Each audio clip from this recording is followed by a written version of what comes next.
Hace muchos años, no quiero decir, pero siempre hemos sido jóvenes y nos mantenemos jóvenes. No sé si eso será verdad, pero bueno.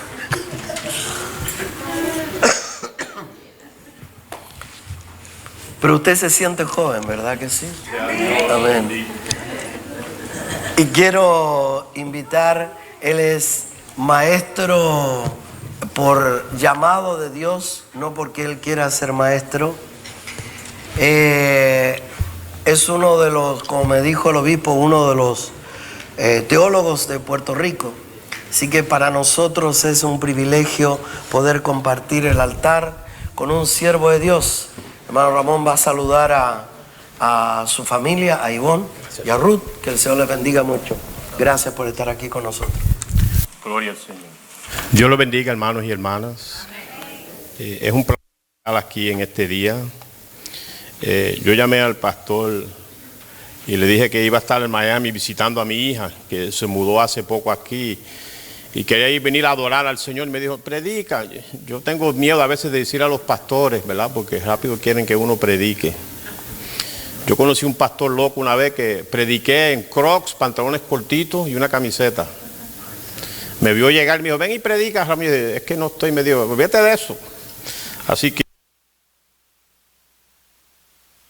me acompaña Ivonne, mi esposa, Ivonne Ríos, esta joven que está aquí, y Ruth Alvarado, que es mi hija mayor.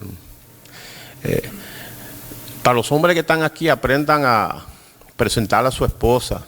Nunca diga mi esposa, siempre diga Ivonne, mi esposa. Yo siempre le hago las correcciones a los hombres porque los latinos somos muy machistas, ¿verdad? Y a veces le quitamos la identidad a nuestras esposas. Así que Ivonne está aquí conmigo hoy y ella casi nunca anda conmigo cuando yo viajo, ¿verdad? Por eso es una bendición que esté aquí en este día. Y me gozo estar en esta iglesia y conocer la iglesia del pastor. Yo lo he conocido en muchos lugares, ¿verdad? Reuniones y actividades de la iglesia de Dios. Yo por llamado soy educador, nunca he pastoreado. Han querido que yo pastoree, pero el Señor no me llamó a pastorear y yo no quiero fracasar en el ministerio. Así que en esta mañana estamos aquí con ustedes. Yo estoy acostumbrado a predicar mucho, hermanos, porque yo hablo mucho, yo soy maestro, profesor. Así que tengo que arrancar rápido porque si no, no terminamos. Pero para mí es un gozo estar aquí en este día.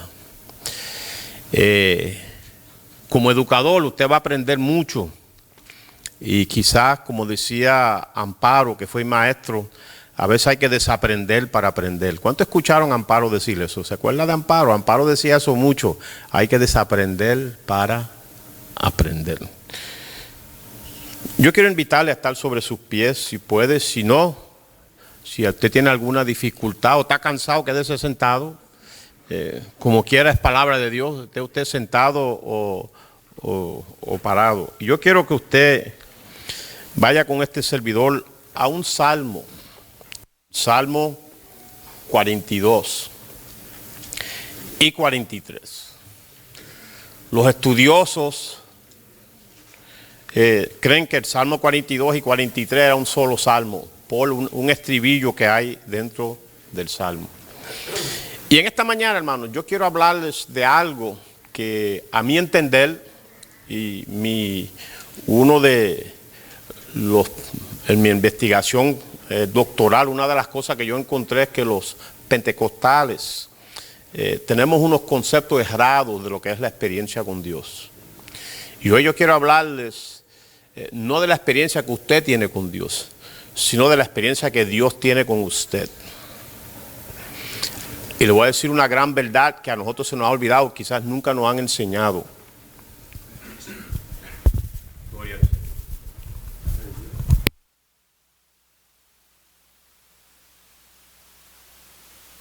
A Dios, antes que usted experimente a Dios, Dios lo experimenta a usted primero, hermanos. ¿Escucharon eso bien? Antes que usted tenga cualquier tipo de experiencia con Dios, ya Dios a usted lo experimentó. en todo lo que usted es, por dentro y por fuera. Vamos a leer el Salmo 42 y el 43. Lo leemos en el nombre del Padre, del Hijo y del Espíritu Santo. Como el ciervo brama por las corrientes de las aguas, así clama por ti, oh Dios, el alma mía. Mi alma tiene sed de Dios, del Dios vivo. ¿Cuándo vendré y me presentaré delante de Dios? Fueron mis lágrimas, mi pan de día y de noche, mientras me dicen todos los días, ¿dónde está tu Dios? Me acuerdo de estas cosas y derramo mi alma dentro de mí, de cómo yo fui con la multitud y la conduje hasta la casa de Dios, entre voces de alegría y de alabanza del pueblo en fiesta. ¿Por qué te abates, oh alma mía, y te turbas dentro de mí? Espera en Dios, porque aún he de alabarle, salvación mía y Dios mío. Dios mío, mi alma está abatida en mí. Me acordaré, por tanto, de ti desde la tierra del Jordán y de los hermonitas, desde el monte de Misal. Un abismo llama a otro a la voz de tus cascadas. Todas tus ondas y tus olas han pasado sobre mí. Pero de día mandará Jehová su misericordia, y de noche su cántico estará conmigo, y mi oración al Dios de mi vida. Diré a Dios, roca mía, ¿por qué te has olvidado de mí? ¿Por qué andaré yo enlutado por la opresión del enemigo? Como quien hiere mis huesos, mis enemigos me afrentan, diciéndome cada día, ¿dónde está tu Dios? ¿Por qué te abates, oh alma mía, y por qué te turbas dentro de mí? Espera en Dios, porque aún he de alabarle, salvación mía y Dios mío. Júzgame, oh Dios, y defiende mi causa. Líbrame de gente impía y del hombre engañoso e inicuo, pues que tú eres el Dios de mi fortaleza. ¿Por qué me has desechado? ¿Por qué andaré enlutado por la opresión del enemigo? Envía tu luz y tu verdad. Estas me guiarán. Me conducirán a tu santo monte y a tus moradas. Entraré al altar de Dios, al Dios de mi alegría y de mi gozo, y te alabaré con arpa, oh Dios, Dios mío. ¿Por qué te abates, oh alma mía? ¿Y por qué te turbas dentro de mí? Espera en Dios, porque aún he de alabarle, salvación mía y Dios mío. Padre, gracias en este día, porque podemos celebrar un día más de vida que tú nos das y celebrarlo en tu casa, Señor. Recibe la ofrenda de nuestra alabanza, de nuestra oración, todo lo que hagamos, Señor, y visítanos por medio de tu palabra. Tuya es toda la gloria y toda la honra. En el nombre de Jesús oramos. Amén. Se pueden sentar, hermanos. ¿Por qué te abates, oh alma mía, y te turbas dentro de mí? Espera en Dios, porque aún he de alabarle, salvación mía y Dios mío. Una de las primeras cosas que yo le enseño a mis estudiantes, yo soy profesor de teología y de Biblia, del Nuevo Testamento. Una de las primeras cosas que yo le enseño a mis estudiantes es que yo no creo en la Biblia, hermanos. Yo creo en el Dios revelado en la Biblia. Y muchos de ellos quizás hicieron como usted, lo están repensando lo que yo acabo de decir. Porque nosotros no creemos en la Biblia, hermanos. Creemos en el Dios que está ahí revelado. El Dios que nos hemos encontrado, ¿verdad?, en este camino de la existencia, de la vida que le pertenece a Dios. Y le digo esto, ¿sabe por qué? Porque acabado Semana Santa, que conmemoramos, celebramos, recordamos la obra salvífica de Jesús, su vida, su persona, la obra de Dios en su resurrección, pues a mí me viene a la mente, si todos los que estamos aquí, incluyendo este servidor, realmente conocemos el Dios quien nos salvó y a quien nosotros le servimos. Porque muchas veces en el diario vivir, en el caminar de la vida, nos pasa como el salmista. ¿Por qué te abates, oh alma mía? ¿Por qué te turbas dentro de mí? Lo que mucha gente en el mundo teológico le llaman la trascendencia y la inmanencia de Dios. El Dios que está lejos y el Dios que está cerca. En la vida ordinaria se llama la presencia de Dios y la ausencia de Dios. Porque los seres humanos en este caminar tenemos aflicciones, tenemos necesidades, tenemos adversidades y tantas otras cosas que nos pueden suceder. Y en ese caminar, hermanos, Dios se nos desaparece. Y nos sentimos como el salmista, ausentes de Dios. Y a veces nos preguntamos, ¿dónde está Dios? Y quizás como el salmista, Dios se ha olvidado de mí. Y a veces hay un hermanito por ahí que te dice, ¿dónde está tu Dios? ¿A cuánto le ha pasado, hermanos? Hay un hombre que escribió un libro hace muchos años que se llamaba Sincere with God, sincero con Dios. Recuerda que yo le dije, hermano, Dios no es experimenta, usted tiene que ser sincero con Dios. ¿A cuánto le ha pasado, hermanos? A casi todos nos ha pasado, hermanos. Que en los grandes conflictos de la vida, Dios se nos desaparece. Y yo quiero, en el ratito que estoy aquí, hablarle un poco de ese Dios presente y ausente. O como está en el salmista que él escribe, cuando Dios está ausente, es cuando Dios más presente está. Amén. ¿Recuerdan a Habacuc? Usted lee el capítulo 1 de Habacuc. Habacuc dice, Señor, ¿por qué me haces ver tanto conflicto, tanta sangre? El problema que había del pueblo de Israel. Y al final, usted conoce la gran oración de Habacuc. Aunque no hayan vacas en el corral. Con todo, él iba a confiar ¿en quién? En Dios. Porque es un dilema espiritual existencial. Este problema de que Dios está y a veces Dios no está. Yo le voy a dar el ejemplo.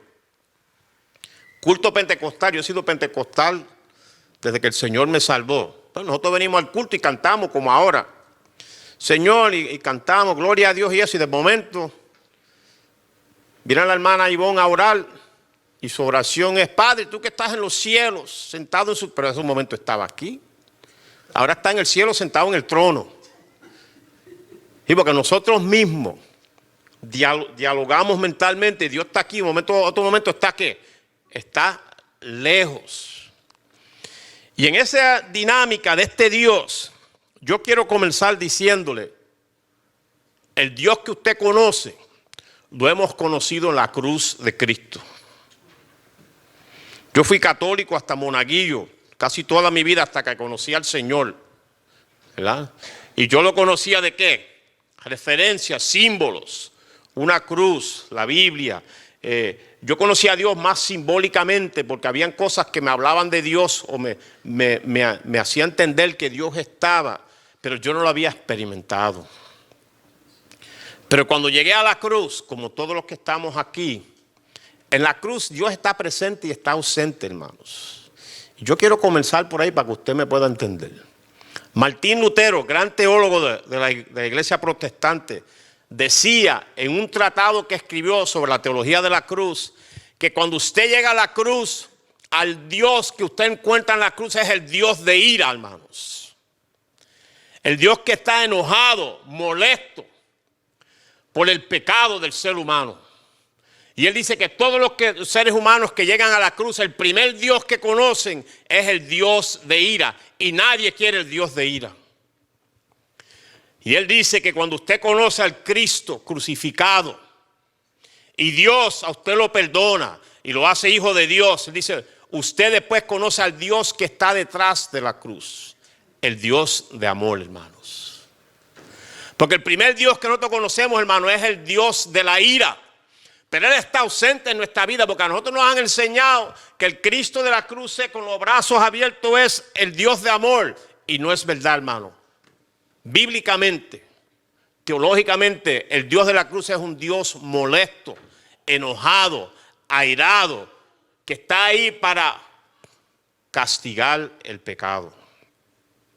Y nosotros hemos ido ahí, pero no lo hemos visto, porque nosotros hemos conocido el Dios que nos ha salvado, el Dios de amor que está detrás de la cruz. Se lo digo porque aún muchos de nosotros, cuando llegamos a la cruz, Dios está ausente, hermanos. Porque no hemos conocido al Dios de la ira. Por eso es que en la conversión, el lloro, todo lo que nos sucede, es el acto de haber conocido el Dios de la ira. Yo conocí el Dios de la ira, usted lo debió haber conocido. Pero a nosotros nos agrada más el Dios de ¿qué? El Dios de amor. En este salmo, Dios está presente y está ausente, hermanos. Si usted lee ese salmo, usted se da de cuenta que en ese salmo hay un ser humano. Yo no sé si es un hombre, una mujer. La gente dice que es la familia de Coré. Los estudiosos tienen, ¿sabe? Muchas. ¿Quién fue el que escribió este salmo? Pero algo sí hay importante en este salmo. Hay un ser humano que tiene un diálogo interno. Usted lee los grandes comentaristas de los rabinos. Ellos hablan que en este salmo usted se encuentra el yo y el mí. ¿Sabe? Una persona que está hablando con él mismo. Por un lado dice, Dios, tú estás lejos. Y por otro lado dice, tú eres mi Dios, en ti esperaré. Y él tiene un diálogo interno. La gente que han estudiado la conducta humana dicen que todos los seres humanos somos como dos personas en uno.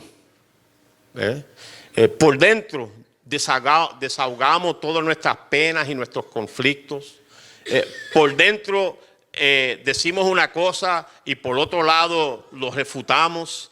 Casi todos nosotros pensamos así. Lo que pasa es que usted nunca lo ha pensado, pero nosotros tenemos, es como dos personas en uno. Siempre estamos en diálogo. Y aquí usted encuentra una persona en un gran diálogo, que él está experimentando la ausencia de Dios en su vida. Y él se pone a hacer memoria, hermanos. Y por un lado, el yo dice, Dios no está, pero el mí dice, Él está, recuérdalo. ¿Dónde estuvo? En el pasado.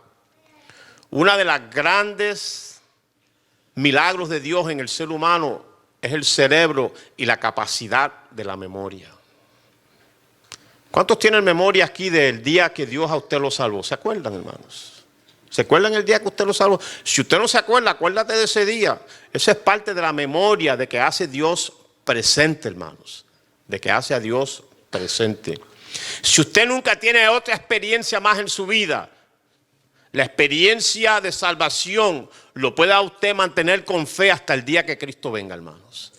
Porque es la memoria, hermanos, lo que hace a Dios presente en muchas ocasiones. El silencio de Dios nos provoca que sintamos que estamos ausentes de Dios. Cuando Dios no obra en nuestras vidas, cuando estoy orando y estoy clamando y quiero a Dios en mi vida y Dios no está presente. Yo estoy hablando de la realidad, hermanos, de nuestra existencia. Venimos al culto, levantamos las manos, hablamos lengua, danzamos. Salimos de ahí, tenemos un gran problema y se nos fue Dios. Pero Dios nunca debe irse, hermanos. Dios siempre está presente en nuestras vidas. Porque la ausencia de Dios, hermanos, escúchenme bien, la ausencia de Dios es cuando Dios está más cerca, como le dije hace un rato. Cuando usted cree que Dios no está, es cuando más está trabajando en su vida. Y cuando está, hay personas que dicen que nosotros y nosotras que estamos aquí, hombres y mujeres, es algo tan común, tan natural en la vida cristiana, de que Dios está aquí. Dios está aquí. Dios está en todos lugares. Nosotros tenemos grandes conflictos con eso. Yo les voy a dar un ejemplo. Hoy en día, neopentecostales, este gran movimiento que usted ve, la gente está por ahí declarando, decretando, diciendo un montón de cosas. Y se han olvidado que Dios es más grande que la declaración que yo puedo hacer. Dios es más grande que el decreto que yo puedo hacer. Y mis palabras no son Dios, hermanos. Dios es un ser real, vivo, único, que existe para siempre y siempre ha existido. Y dentro de la Escritura, Dios está en todo lugar, hermanos. Ella dice que Dios está aquí. Yo no lo puedo ver, pero Dios está aquí. Y Dios está en el día de mañana. Nosotros llamamos la omnipresencia de Dios, porque Dios siempre está presente. Nosotros somos los que no percibimos a Dios. Porque Dios está en el día de mañana, Dios conoce lo que va a pasar mañana. La presencia eterna de Dios le permite a Dios conocer todas las cosas. Por eso usted nunca está solo en este mundo, hermanos. En el día de mañana ya Dios está en tu vida. Lo que pasa es que tú no lo ves, no lo percibes. En el día después de mañana ya Dios está desde ahora. Porque el conocimiento de Dios es eterno, porque Dios es presente de forma eterna. Si usted no entendió eso, ore. Mi gran enseñanza a mis estudiantes es que oren. Si no me entienden, usted tiene que orar. Porque nosotros hay unas cosas de Dios que nosotros no entendemos, hermano. Porque Dios es más grande que nuestros pensamientos. Dios va más allá de lo que yo puedo saber o conocer de Dios. Hoy, hermano, yo quiero que usted entienda claro. El Dios que tú has construido en tu mente, a veces no es el Dios de la Escritura. El Dios abstracto no es el Dios de la Escritura. Yo aprendí eso hace muchos años, hermanos. El conocimiento que yo tengo de Dios no es Dios, hermanos. Dios es un ser que me acompaña aunque yo no lo vea. El pacto dice que Dios es responsable de mí y Él estará en mi vida todos los días. Cristo dijo, estaré con vosotros todos los días, hermanos. Promesa de Dios por el pacto. Nosotros somos los que a veces no vemos a Dios. Y nos surgen preguntas como el salmista. Dios está lejos y Él como una sierva está buscando. Él ve en la naturaleza, en un animal Él ve. Así me siento yo. Tengo sed de Dios. ¿Cuántos tienen sed de Dios? Usted sabe cuando usted tiene sed de Dios, hermanos. Le voy a dar el ejemplo. Cuando usted lleva 2 o 3 días que no viene a la iglesia y el Espíritu Santo lo quema a usted por dentro y usted está como Jeremías. No voy a hablar más la palabra de Dios, pero había un fuego que lo quema a usted por dentro, que usted quiere ir a buscar la presencia de Dios. Eso es tener sed de Dios. Ay, cuando usted se enoja con el pastor, con una hermanita, yo no voy a ir a la iglesia. ¿A quién le ha pasado eso? Ah, no, ustedes no son creyentes de verdad. Cuando usted tiene un problema y dice, yo no voy a ir a la iglesia, voy a castigar al pastor, él no me va a ver. Pero Dios a usted lo ve, hermanos. Porque Dios está en tu vida todos los días, hermanos. Porque Dios no es el Dios de mi experiencia, sino que yo soy la experiencia de Dios. Y le voy a dar, estoy dándole clase, voy a tener que cobrarle la clase, ¿sabe? Le voy a dar para que usted me pueda entender un poquito mejor. Porque nosotros creemos en el movimiento del Espíritu. Yo soy pentecostal, hermanos. Ya no hablo tanta lengua como antes, pero no es porque me estoy poniendo viejo, ¿sabe? Es porque soy más obediente a Dios. Y cuando usted es más obediente a Dios, usted habla menos lengua. La Trinidad implica, hermanos, Padre, Hijo y Espíritu Santo. La Trinidad lo que implica es que Dios está presente. Dios Padre que está en la eternidad está sentado en su trono. Él es el que gobierna y controla este mundo y le suple a usted todo lo que usted necesita. El Hijo, Jesucristo, que es la segunda persona de la Trinidad, Él es el medio por el cual Dios me salva, hermanos. Y el Espíritu Santo es el que aplica la obra salvífica y me acompaña en este mundo, hermanos. En otras palabras, Dios Padre me salva, Dios Hijo es el agente, la forma, el medio por el cual Dios me salva. Y el Espíritu Santo aplica la obra salvífica y me acompaña en este mundo. Pero es un solo ¿qué? Un solo Dios. En el mundo que nosotros vivimos, 1 más 1 más 1 son ¿cuánto? 3. Pero en el mundo de Dios, 1 más 1 más 1 es 1. Y es algo que nosotros no podemos comprender. Por eso hay problemas en esto de comprender o entender. Nosotros lo entendemos, pero no lo comprendemos. Usted puede entender algo y no comprenderlo. Eso parecen palabras sin sentido, ¿verdad? Pero es una gran realidad. Yo lo entiendo, aunque no lo comprendo.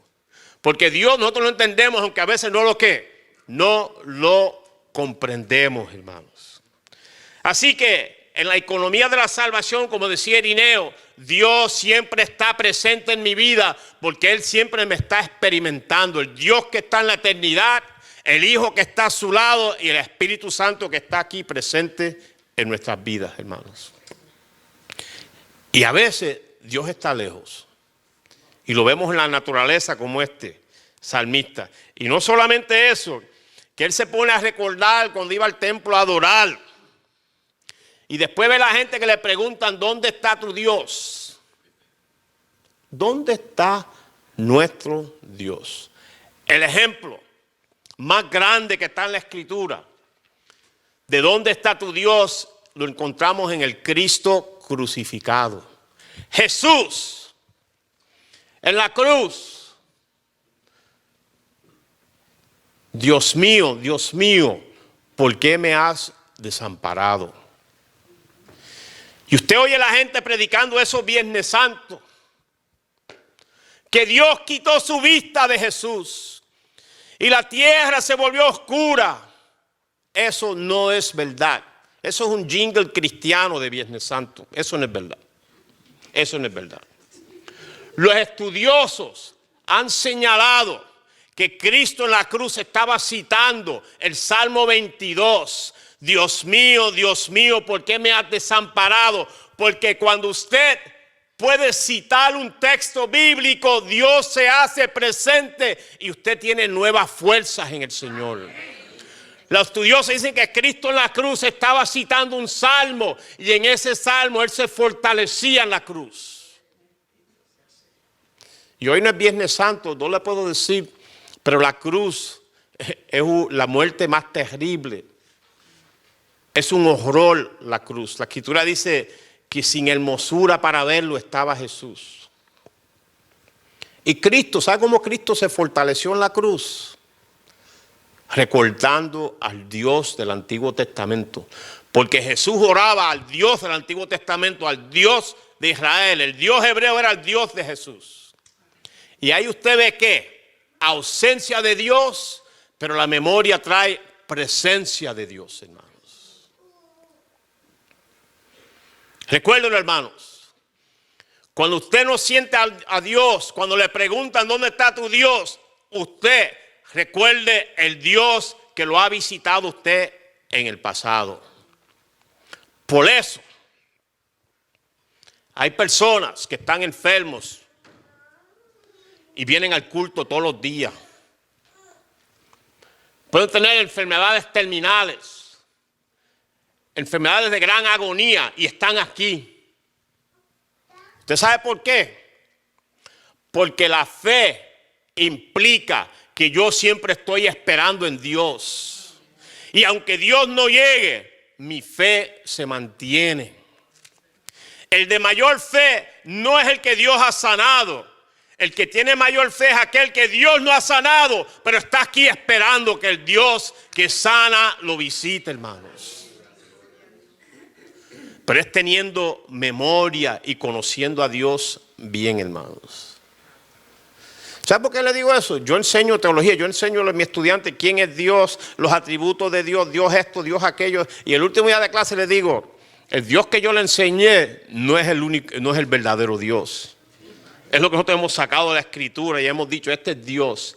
El verdadero Dios es el Dios de la experiencia, el Dios real, el Dios que te salvó.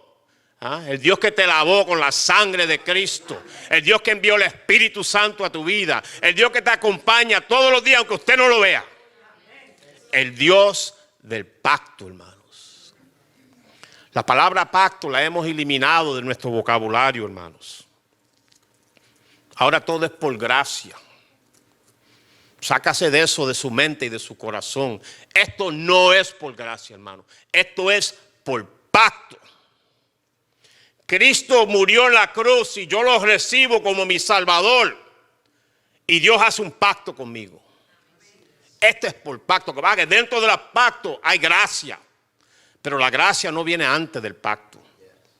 Dios está presente en tu vida y en la mía por el pacto, hermano. Dios está obligado. Dios se tiene que hacer responsable de mí porque Él es mi Dios. Ustedes serán mi pueblo y yo seré vuestro Dios. Pero el pacto conlleva promesas y obligaciones. ¿Sabe cuál es la obligación, hermanos? Que usted le sirva a Dios de corazón. Que usted viva su palabra. Que usted cumpla con el Señor. Y Dios siempre estará presente en tu vida, hermanos. Yo estoy acostumbrado a hablar 6 horas al día, hermanos. Pero hoy tengo que hablar menos. Los profesores hablamos mucho. Una vez en Venezuela, una hermana me sacó, yo hablé 68 horas en una semana. Dando clase y predicando 68 horas. Así que estoy mirando el reloj por eso, porque si no, me extiendo. Domingo de Resurrección prediqué en dos iglesias. Prediqué por la mañana y a la media hora prediqué en otra iglesia. Y estaba nervioso con el reloj. Una iglesia madre, una iglesia hija. Y por poco llego tarde a la segunda. Tengo que estar pendiente al reloj. Yo soy de los pentecostales de antes. Mi Erasmo predicaba 2 horas. ¿Cuántos se acuerdan aquí de los sermones de 2 horas? Erasmo predicaba 2 horas. ¿Verdad, Ivonne? 2 horas por ahí para abajo. Y que usted no se parara y se fuera para usted lo que le iba a pasar. Te regañaba del altar. Hoy viene el mundo moderno. Yo creo que uno puede predicar en media hora, 40, que predican 2 horas, pero antes uno se estaba sentado 2 horas. Ruth y mi hija, los que criaron hijos aquí en el Evangelio antes, los hijos se criaron debajo de los bancos. Uno llevaba hasta colchos para la iglesia y dormían ahí 3 horas, 4 debajo. Y usted iba a la iglesia. No 2 días en la semana, en Puerto Rico usted iba 5 días a la semana. Yo daba clase bíblica los sábados, hace 25 años atrás, 30 años, yo daba escuela bíblica a los maestros los sábados. Y el pastor decía, el que no venía a la escuela bíblica el sábado, el domingo no daba clase como maestro. Porque hasta el sábado era el día del Señor. Los tiempos han cambiado, yo conozco los tiempos, Dios conoce los tiempos. Vivimos en un mundo moderno, ¿verdad? Globalizado. Hoy en día se habla de poscristiano, ¿verdad? Un mundo poscristiano, ¿verdad? Que ya Dios no está. Pero en nuestra vida, los que estamos aquí, Dios siempre está, hermanos. La ausencia de Dios crea dolor, hermanos. El recuerdo de Dios puede crear dolor en nuestra vida. El mayor dolor, hermanos, no es el dolor físico, es el dolor emocional, el dolor psicológico de la psiquis, es el dolor mayor. Yo puedo bajarme de aquí y le digo con mucho respeto, le puedo dar una bofetada al pastor y lo puedo tirar al piso. Y quizás le puedo romper la quijada.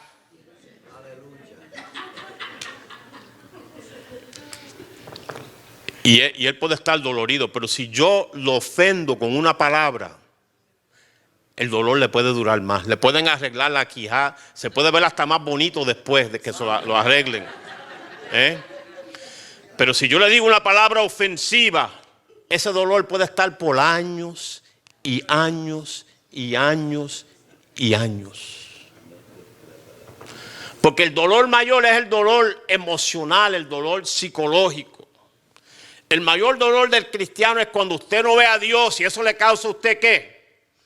Temor, miedo, duda. ¿Dónde está Dios? Pero yo quiero decirles, hermanos, cuando usted tiene temor de que Dios no está, Cuando usted está dudando de que Dios no está, confía en la palabra del Señor. Es cuando Dios más cerca está. Y usted puede utilizar el estribillo. ¿Por qué te abates, oh alma mía, y te turba dentro de mí? Espera en Dios, porque aún he de alabarle, salvación mía y Dios mío. Hay un texto en la Biblia, un texto extraordinario. Guardar silencio y espera en Jehová, hermanos. El silencio, no quejarte, es bueno. El quejarte es bueno también, pero guardar silencio y esperar en Dios y no quejarte contra Dios, eso es fe pura, hermanos. ¿Me escucharon? Eso es fe pura. Yo me recuerdo, mi mamá ya falleció. Mi mamá era una mujer de campo que tenía el primer grado. Y a mí me encantaba que mi mamá me hacía un jugo de guanábana. ¿Todo el mundo sabe lo que es una guanábana aquí? Mi mamá no compraba un sirop de ese guanábana. Mi mamá me búscame una guanábana allí, buscaba una guanábana en el patio, iba a la tienda y mi mamá le sacaba las pepitas. Y no lo metía en un Osterizer, ¿sabes? Lo metía en un dedo y lo batía, le sacaba la pulpa y hacía un jugo de guanábana. No había ni que echarle azúcar, hermano. Eso era. La fe debe ser pura en nuestras vidas, hermanos. Confíe en el Señor. Aunque usted no lo pueda comprender, entienda a Dios. Dios siempre está presente. Y puede decir como el salmista, yo voy a esperar en Dios porque aún he de alabarle. Y yo le voy a dar otras versiones. Yo le traje otras versiones de ese texto. Hay versiones que dicen, ¿por qué te abates, alma mía? ¿Por qué te acongojas? ¿Por qué tú me turbas? Espera en Dios que volverás a darle gracias. Salvador de mi honra, Dios mío. Es una versión traducida del hebreo. ¿Y usted sabe por qué? Dios, la palabra Dios, es una palabra genérica. Dios. En ese texto, en hebreo, la palabra que se utiliza para Dios es Elohim. ¿Escucharon? Y Elohim significa Dios majestuoso, todopoderoso. Eso significa la palabra Elohim. No importando qué palabra se utilizaba para hablar de Dios, los hebreos tenían un nombre previo que es Yahweh. Y Yahweh significaba Dios personal.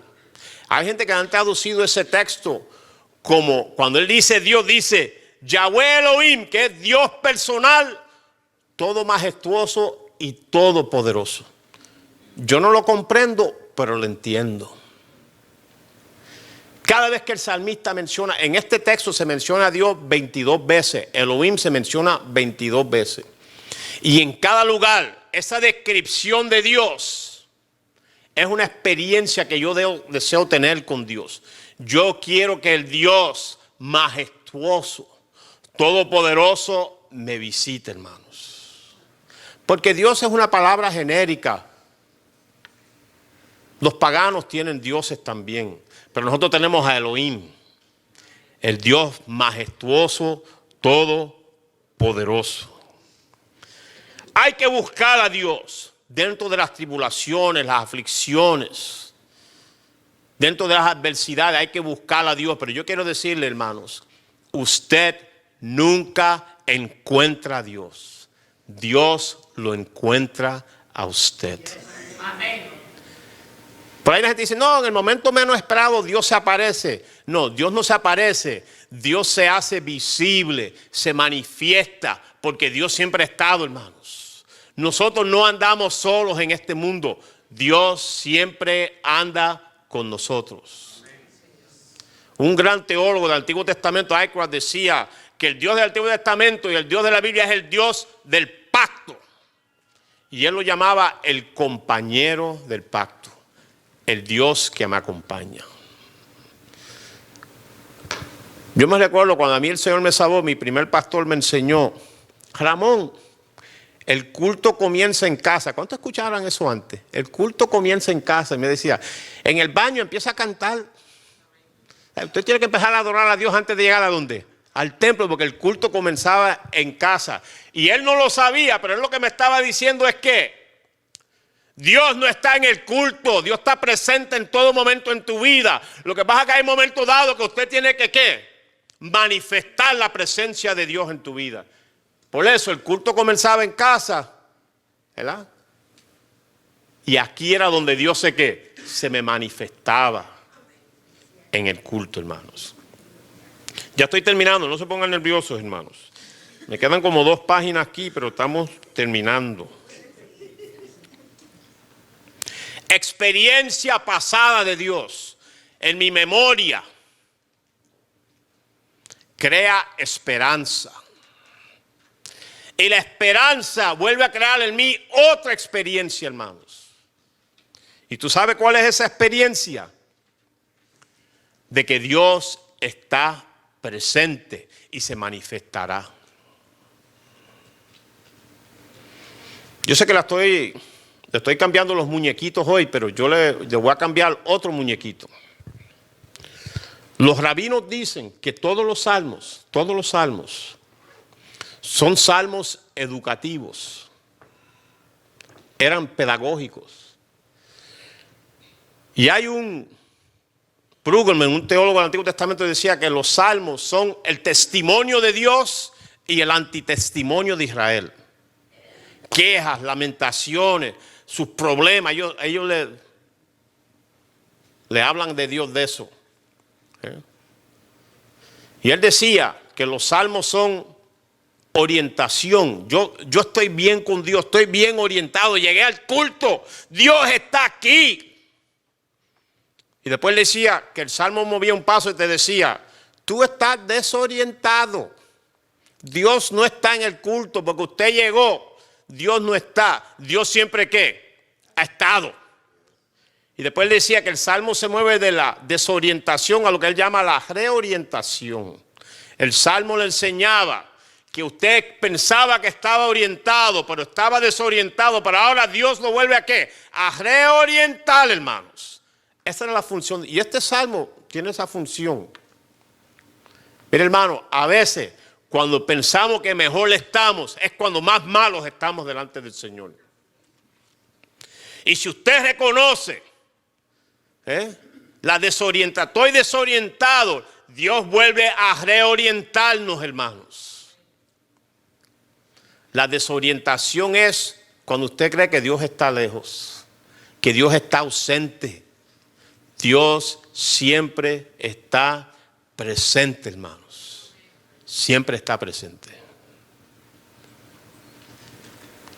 Estoy terminando, le voy a decir algo. Hace unos años atrás yo estuve en Panamá predicando en una convención de jóvenes.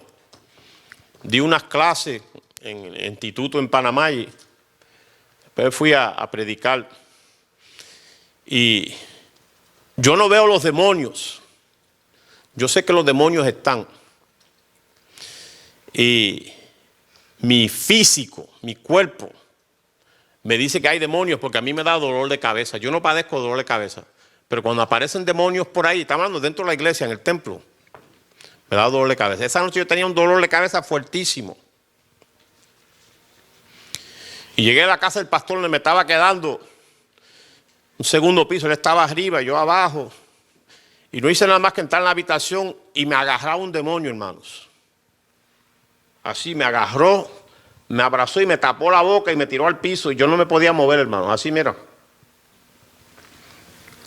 Y yo me recordé que alguien me había dicho, hay cosas que tú oras al Señor en tu mente y en tu corazón y Dios lo lee, te oye. Y empecé yo a orar, hermanos, por dentro, como media hora. Y Dios me liberó de aquel demonio, hermanos. Porque yo me recordé que Dios estaba presente en mi vida, hermanos. Y usted, yo no sé si usted me cree, pero a mí me pasó. Junto con otras cosas que me ha pasado, hermanos.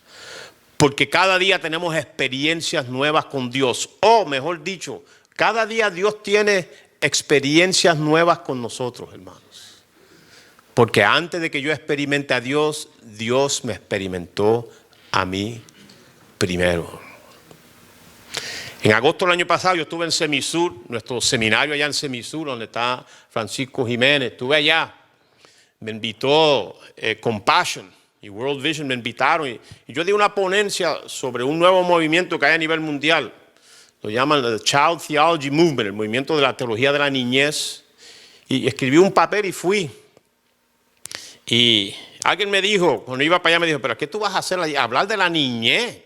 ¿Qué tiene que ver la niñez con Dios? Yo dije. Y preparé un papel bastante amplio sobre el pentecostalismo y el reto de la teología de la niñez. Y cuando él lo leyó me dijo, te voy a ayudar para que te montes en el avión, Ramón. Porque la teología nueva es, para que usted vea cómo es la presencia de Dios en nuestra vida. Child Theology Movement, un movimiento de la teología de la niñez, como se llama. Hay un problema en la traducción al español, porque en inglés se llama Child Theology, en español le pusieron teología de la niñez, pero no es una teología, es teología desde la niñez. Porque la idea es, según Mateo y otros textos, que Jesús tomó un niño y lo puso en el medio y dijo, el que no sea como un niño no puede entrar en el reino de Dios. Y la teología de la niñez es una teología que todos nosotros tenemos que ser como niños. Y antes de hablar, antes de pensar, antes de actuar, usted debería hacerlo como ¿qué? Como un niño. Y los que conocen algo del seminario allá, aquí está el pastor Carlos, ¿sabe? En Semisú se da un grado doctoral en niñez, hermanos. Hay un doctorado en la niñez.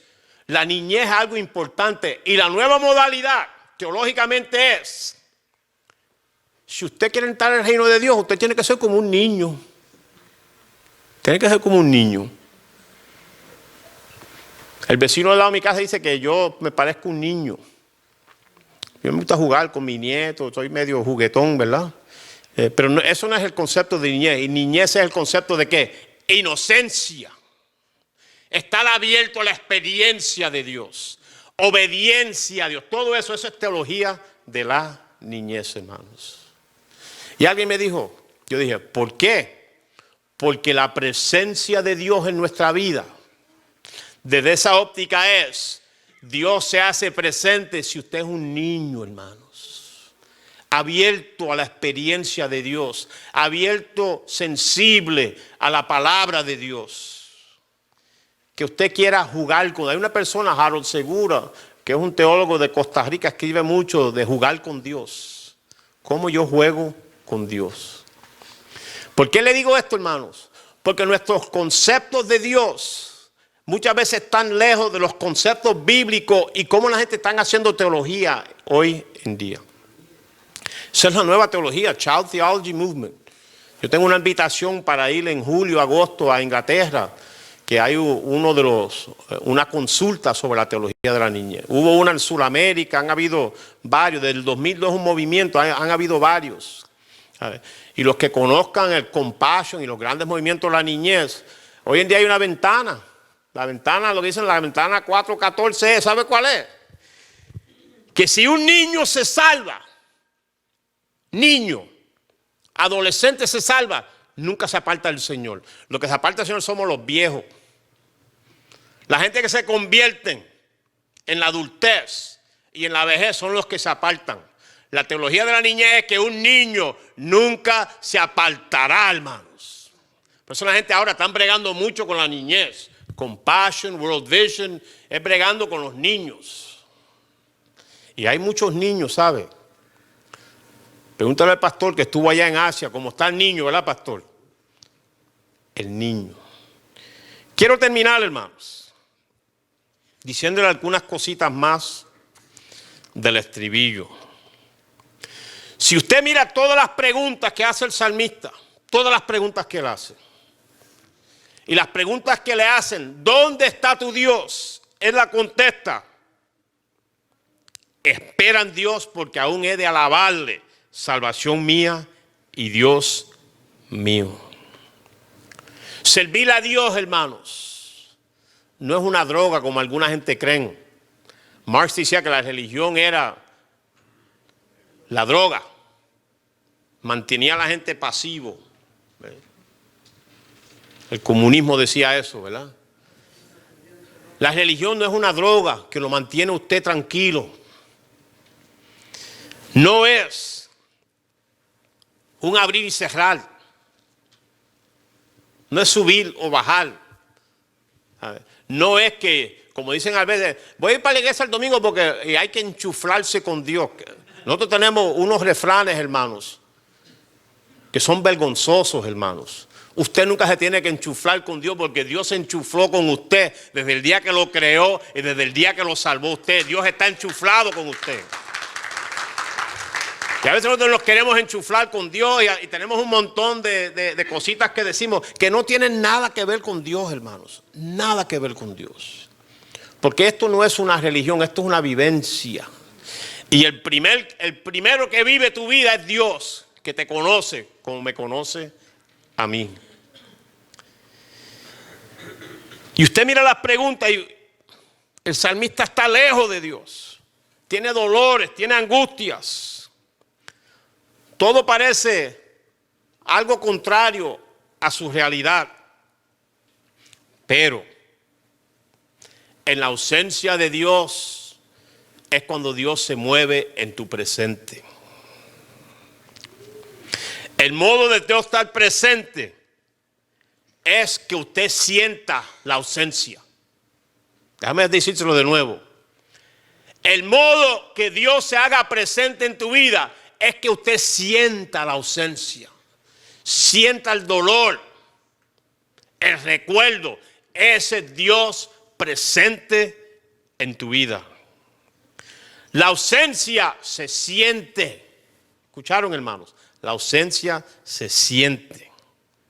Y aunque es una ausencia sencilla, es la forma que Dios se hace presente. ¿Sabe dónde? En mi consciente, aquí. Dios me dice aquí, yo estoy presente en tu vida. Yo estoy presente en tu enfermedad. Yo estoy presente en tu problema. Yo estoy presente en tu dilema. Yo estoy presente en tu aflicción. Y muchas veces Dios se nos presenta y nos experimenta y después nos permite a nosotros experimentarlo a Él. Hay personas que dicen vivir la ausencia de aquello que usted ama no es lo mismo que vivir su presencia. El ejemplo clásico. ¿Cuántos han perdido sus padres o su madre? ¿Dónde está su papá y su mamá? Aquí. Mi mamá y mi papá están ¿dónde? Aquí. Porque la memoria de ellos siempre los hace ¿qué? Presente. Y en la memoria de Dios, Dios siempre está ¿qué? Presente. Pero la única diferencia entre mi mamá y mi papá y Dios es que Dios se hace presente y Él muchas veces se manifiesta. Se hace real en mi vida. Karl Barth, teólogo más grande del siglo pasado, decía, Dios es un Dios revelado, o sea, que se reveló, pero se está ¿qué? Revelando. En esta mañana, hermanos, permite a Dios que se revele en su vida. No permita que Dios se quede en el Dios ausente, en el Dios de recuerdo. Permítele a Dios visitarlo a usted, hermanos. Dentro del dolor o de los grandes dilemas existenciales. Yo no había visto el reloj, hay un reloj grandísimo, pero yo no veo bien. Déjame ver. Está bien. Él no está presente en los sacramentos, en la cena, en el culto, en la oración. Sí está presente, pero Él está mucho más presente que eso. ¿Sabe por qué? Porque los que creemos en el Espíritu Santo, Dios habita ¿dónde? En mí. Y aunque a mí se me olvida a veces porque estoy trabajando, aunque a mí se me olvida porque estoy en una agonía, Dios dice, yo estoy presente en tu vida, aunque tú no me reconozcas. Y a veces hay que hacer memoria de Dios para decir, Dios está aquí. En la vida cristiana, hermano, hay tiempos de ausencia de Dios, ¿sabe? Los místicos lo llamaban la noche oscura del desierto, cuando Dios no está. Y esas ausencias nos sirven para conocer al Dios único y verdadero. Yo tengo ausencia de Dios, hermanos, porque aunque yo lo puedo experimentar ahora, todos los que estamos aquí estamos esperando el retorno de Cristo. El retorno de Cristo implica que Dios está ausente. Yo no lo puedo agarrar, no lo puedo ver, no lo puedo abrazar, pero todos nosotros tenemos una cita con Dios cuando Cristo venga. Y vendrá el día, hermano, cuando Dios se hará presente por toda la eternidad. Por toda la eternidad. Toda la eternidad. ¿Cuántos quieren ver a Dios, hermanos? Yo quiero ver a Dios. Pero en lo que veo a Dios en su venida, ahora yo quiero experimentar a Dios. Y para experimentar a Dios, hermano, hay que esperar en Dios, hermanos. Espera en Dios. Espera en Dios, no te rindas nunca, espera en el Señor. Nosotros decimos por ahí, Él nunca llega tarde. No es que Él nunca llega tarde. Él llega cuando es el momento de Él llegar. Porque Dios conoce todas las cosas. Cuando es momento de Él aparecerse en tu vida, Él se hará presente, hermanos. El Dios de la ausencia. Bueno, hermano, lo voy a dejar ahí. El resto, que lo haga Dios en tu vida. Que Dios obre en usted. Dedícale tiempo al Señor, hermanos. Busca al Señor para que el Señor lo pueda encontrar a usted. Y le voy a dar el último consejito de un cristiano ya llegando a la vejez. Aunque los maestros damos clase hasta los 90, 95 años. Pentecost, el que escribe de escatología de Fuller, tiene 96 años y todavía da clase. Los pastores no, los pastores ustedes los acaban. Ya a los 70 años se retiran. Nosotros vamos a seguir por ahí para abajo enseñando la palabra del Señor. Sí, porque los pastores los acaban las ovejas.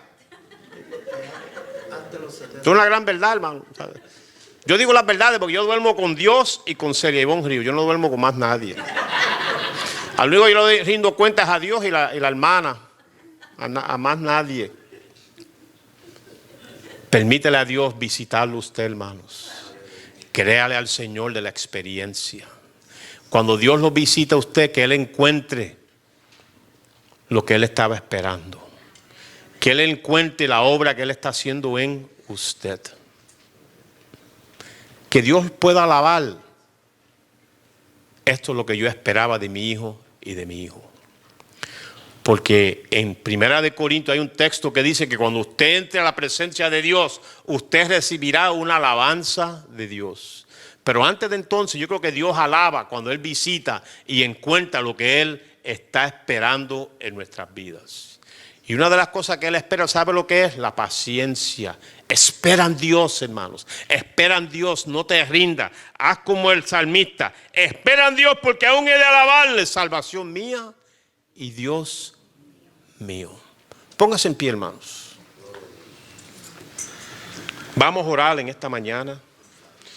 Yo no sé si en esta iglesia oran, pero yo creo que cuando Dios nos habla,